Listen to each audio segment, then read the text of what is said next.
Second is if else statement. ठीक है, तो इफ स्टेटमेंट के बाद अब इफ एल्स देखते हैं। तो इफ एल्स का जो सिंटैक्स है, इसमें इफ के बाद हम कोई कंडीशन रखेंगे। तो मैंने आपको पहले ही बताया था कि कंडीशन इधर ट्रू होती है फॉल्स होती है। तो अगर ट्रू और फॉल्स होती है तो वही बूलियन एक्सप्रेशन का भी काम होता है। तो मैंने यहाँ पे बूलियन एक्सप्रेशन लिखा है, इससे आप कंफ्यूज मत होइए। बूलियन एक्सप्रेशन का मतलब भी होता है आइदर ट्रू और फॉल्स। ठीक है, एट द एंड जो रिजल्ट आएगा या तो ट्रू आएगा या तो फॉल्स आएगा। ठीक है, तो यहाँ पे कंडीशन लिखें या फिर बूलियन एक्सप्रेशन लिखें, सेम है। अगर ये कंडीशन ट्रू होती है, ठीक है, लेट एज्यूम करते हैं कंडीशन ट्रू होती है, तो उस केस में जो भी इफ स्टेटमेंट के अंदर ब्लॉक ऑफ कोड्स लिखा हुआ है वो ब्लॉक ऑफ कोड्स रन करेगा।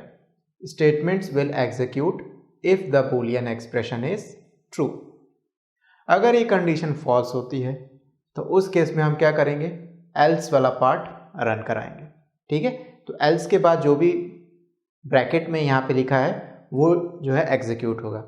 तो statements will execute if the boolean expression is false, अगर ये फॉल्स होता है। ठीक है, तो ये स्लाइटली यहाँ थोड़ा सा डिफरेंस है इफ स्टेटमेंट से। इफ स्टेटमेंट में हम फॉल्स के लिए कुछ भी रन नहीं कराते थे, लेकिन यहाँ पे इफ एल्स में फॉल्स के लिए जो है हम स्पेशली एक ब्लॉक ऑफ कोड्स रन कराते हैं जिसको हम एल्स के अंदर रखते हैं। बात समझ में आ रही है आपको? Now let's see flow chart. तो इसका फ्लो चार्ट भी सिंपल है बहुत, इफ स्टेटमेंट की तरह ही है, बस थोड़ा सा मॉडिफिकेशन हमने यहाँ पे एल्स कोड को यूज़ करके किया है। तो यहाँ पे स्टार्ट को मैंने शो किया है कि इफ स्टेटमेंट जब स्टार्ट हो रहा है तो स्टार्ट के लिए हमने ओवल शेप रखा है और एंड के लिए भी ओवल शेप रखा है। कंडीशन को मैंने यहाँ पे डायमंड बॉक्स में रिप्रेजेंट किया है। मैंने आपको पहले ही बताया था कि कंडीशन के लिए हम डायमंड बॉक्स यूज़ करते हैं।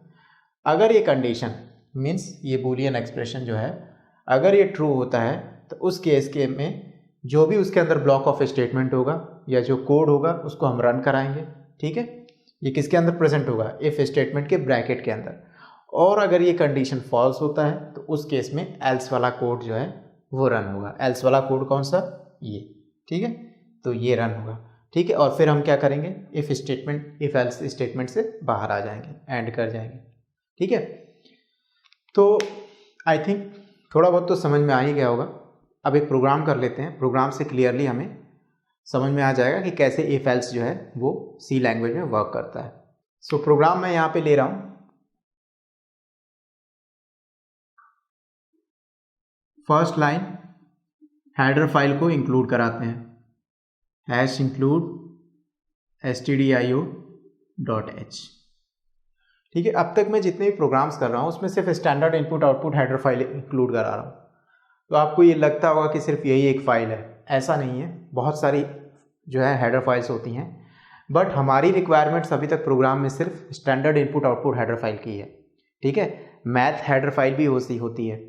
ठीक है, बहुत सारे अदर फाइल्स भी होते हैं, तो लेकिन उसका जब हमें यूज़ होगा तब हम उसको यूज़ करेंगे। आ रहा समझे? तो hash include standard input output dot H, तो इससे ये वाली फाइल जो है इस प्रोग्राम में इंक्लूड हो जाएगी। Now second is main function. Main function के लिए हम लेते हैं इंट मेन। ठीक है, तो ये इंटीजर जो है रिटर्न टाइप पास करेगा। जो रिटर्न टाइप आपको मिलेगा वो क्या मिलेगा, इंटीजर वैल्यू मिलेगी। नाउ मेन फंक्शन की बॉडी स्टार्ट हो रही है। अब क्या करते हैं कि लास्ट प्रोग्राम में इफ स्टेटमेंट में मैंने आपको यूज़र से वैल्यू मांगी थी। यहाँ पे हम ऐसा करते हैं कि स्टैटिकली इस प्रोग्राम को लिखते हैं। आप चाहें तो यूज़र से भी यहाँ पे ले सकते हैं value, but let's see statically भी कैसे लिया जाता है। तो स्टैटिकली हम क्या करेंगे, वेरिएबल में डायरेक्टली वैल्यू को जो है इनिशियलाइज कर देंगे। तो ये तो हो गया कि आपने एक वेरिएबल लिया ए नाम से और उसका डेटा टाइप है इंटीजर। इसको बोलते हैं डिक्लेरेशन ऑफ वेरिएबल। ठीक है, लोकल वेरिएबल का आपने डिक्लेरेशन किया। लेकिन अगर आपने इसको वैल्यू दे दी साथ के साथ, लेट्स से ए की वैल्यू है 6, तो इस पूरे स्टेटमेंट को हम इनिशियलाइजेशन बोलेंगे। ठीक है, इनिशियलाइजेशन ऑफ वेरिएबल। तो इनिशियलाइजेशन ऑफ वेरिएबल जो है उसमें डिक्लेरेशन पार्ट भी आ जाता है और इनिशियलाइजेशन पार्ट भी आ जाता है। आ रहा है समझ में? तो इसको आप क्या बोलोगे, इनिशियलाइजेशन, इनिशियलाइज ए, वेरिएबल ए। अब इस वेरिएबल को हमने ऑलरेडी वैल्यू दे दी है, तो हमें यूज़र से वैल्यू लेने की ज़रूरत नहीं है। तो अब इसके लिए मैं क्या करूँगा, डायरेक्टली कंडीशन रखूँगा, इफ़ ए लेस देन 50, ये कंडीशन रखी मैंने कि अगर ए की वैल्यू 50 से लेस है, उस केस में आउटपुट पे हम ये रिजल्ट शो कर दें, printf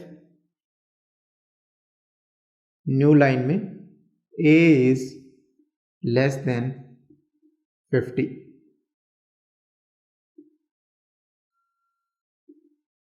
ठीक है। अदरवाइज अगर ये कंडीशन फॉल्स होती है तो फिर हम क्या करेंगे, एल्स कोड पे जाएंगे, ठीक है, और ये आउटपुट में शो करेंगे, printf new line a is not less than 50।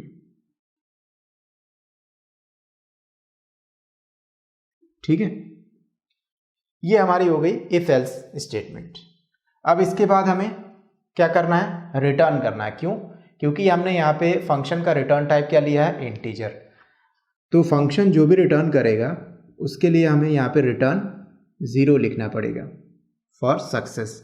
0 represent करता है सक्सेस को और नॉन 0 रिप्रेजेंट करता है फेल्यूर को। ठीक है, तो अब यहाँ पे डायरेक्टली मैंने a की वैल्यू 6 रखी है, तो डेफिनेटली आप कह सकते हो कि a के बाद वाला जो ये a के अंदर स्टेटमेंट लिखा है printf a is less than 50, ये जो है आपको आउटपुट में शो होगा।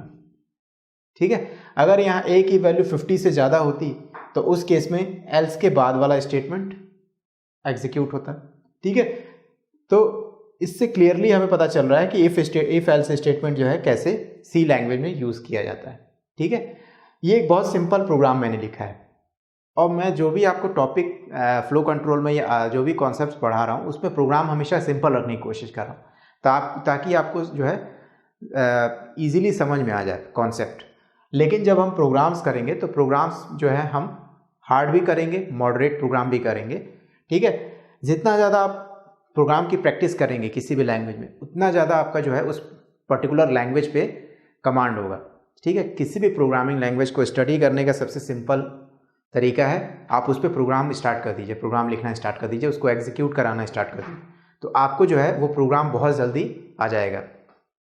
ठीक है, और प्रोग्राम आपको किस में करना है, प्रोग्राम आपको हमेशा मैंने बोला है कि लिनक्स ऑपरेटिंग सिस्टम में ही करना है, क्योंकि as a programmer Linux operating system कहीं पे भी यूज़ किया जाता है। और लिनक्स में आप अगर कंफर्टेबल नहीं है तो आप उबुंटू से स्टार्ट कर सकते हैं लिनक्स ऑपरेटिंग सिस्टम, क्योंकि उबुंटू का जो यूज़र इंटरफेस है वो काफ़ी अच्छा है और हमें इजीली उसमें हम कोई भी चीज़ कर सकते हैं।